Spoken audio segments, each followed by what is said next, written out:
It's called Le Volcast. Simply the best, bonjour et bienvenue dans ce 3e épisode du Volcast, votre hebdo 100% MMA. Je suis le Volk et je suis très heureux de vous retrouver après ce week-end de folie car oui, ça y est, Cédric Doumbé est devenu la plus grande star du MMA français, je n'ai pas peur de le dire. 9 petites secondes auront suffi à The Best pour marquer l'histoire avec un KO fracassant contre le pauvre Jordan Zebo en main event du PFL Paris.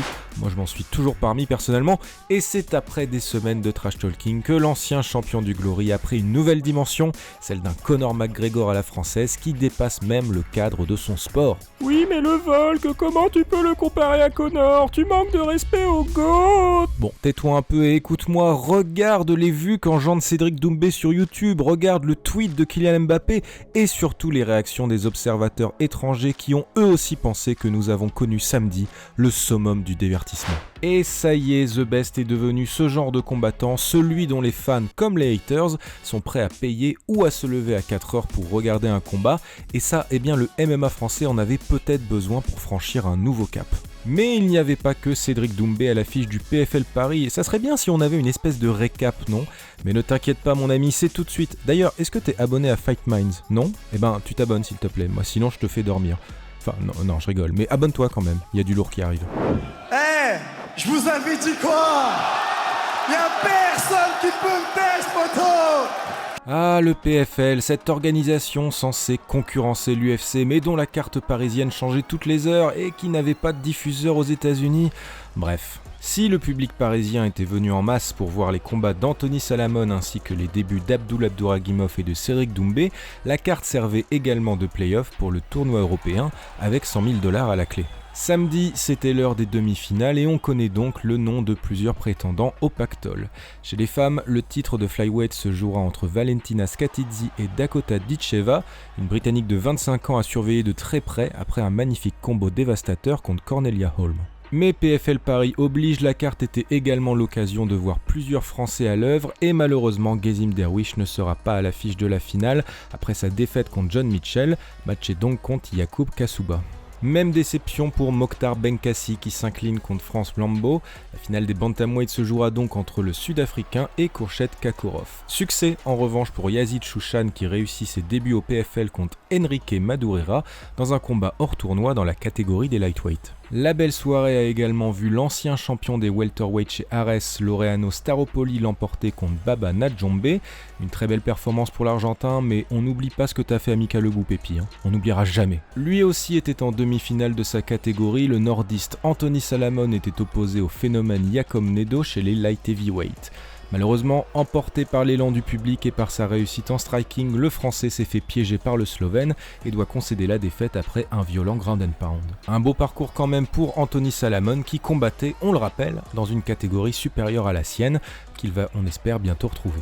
Après des mois et des mois de feuilleton, Abdul Abdouragimov était enfin de retour dans la cage en co-main event du PFL Paris. Alors on s'y attendait un peu, le Lazy King a facilement battu Brad Wheeler, appelé en short notice après une longue période d'inactivité. Le Français d'origine dagestanaise nous a encore une fois prouvé qu'il était l'un des plus grands combattants au sol au monde, avec un étranglement arrière de toute beauté.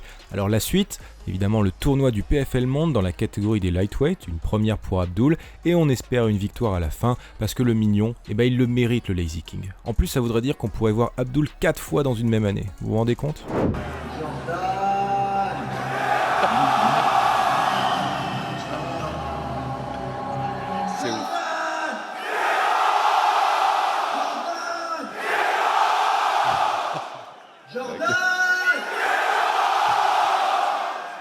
Il y a des entrées qui restent dans l'histoire et celle de Cédric Doumbé en main event du PFL Paris fait partie de celle-là. Après plusieurs désormais célèbres Jordan Temor, le Français a pénétré dans la salle en fusion avec un matelas accompagné par une musique remixée avec la voix de Fernand Lopez.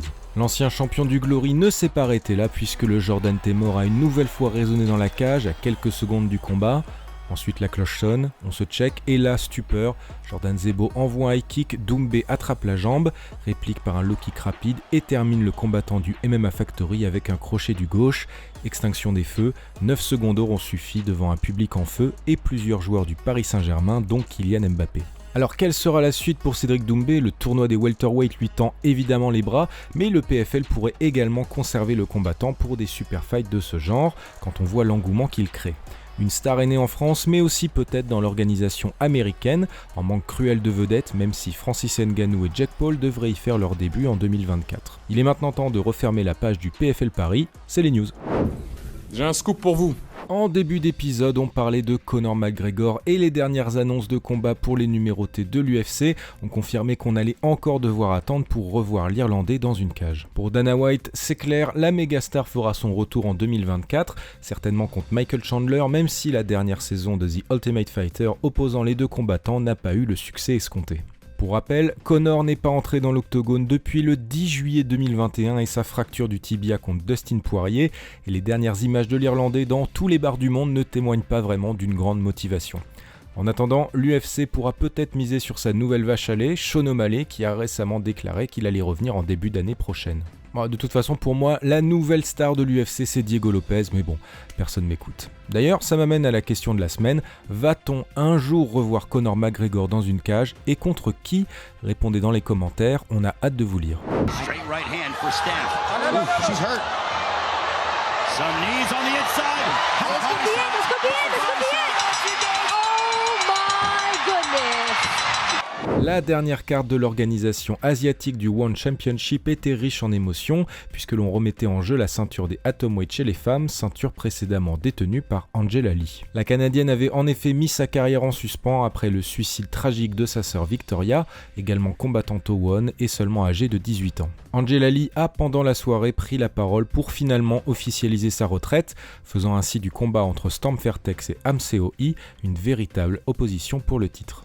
Et c'est finalement Storm Fairtex qui remporte la ceinture, une aubaine pour le One qui fait tout pour mettre en avant sa star thaïlandaise qui pourrait devenir une grande vedette du sport hors UFC. Pour Angela Lee, la suite sera synonyme de sensibilisation à la question de la santé mentale chez les combattants, la Canadienne et sa sœur ayant beaucoup souffert de dépressions multiples par le passé. Vous savez très bien qui a pris ce KO.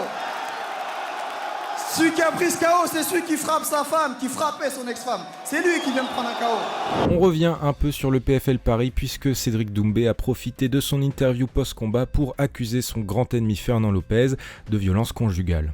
La réponse ne s'est pas fait attendre puisque le Parisien a publié le lendemain une interview du boss du MMA Factory où il admet les faits. On parle de coups portés sur son ex-compagne, sanctionnée en 2018 par une condamnation de 4 mois de prison avec sursis. À voir ce que ces révélations auront comme effet sur le MMA français, dont Fernand Lopez est un acteur majeur depuis plusieurs années maintenant. So if you don't know, now you know.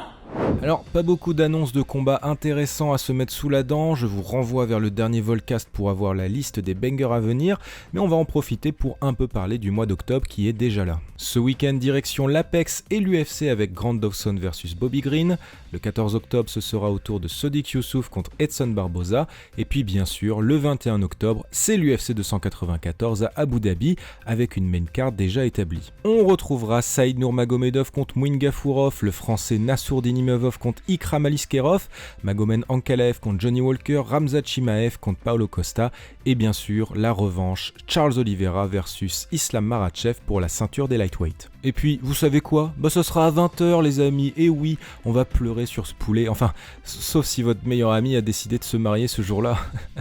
Oui, c'est de toi que je parle, Sofiane.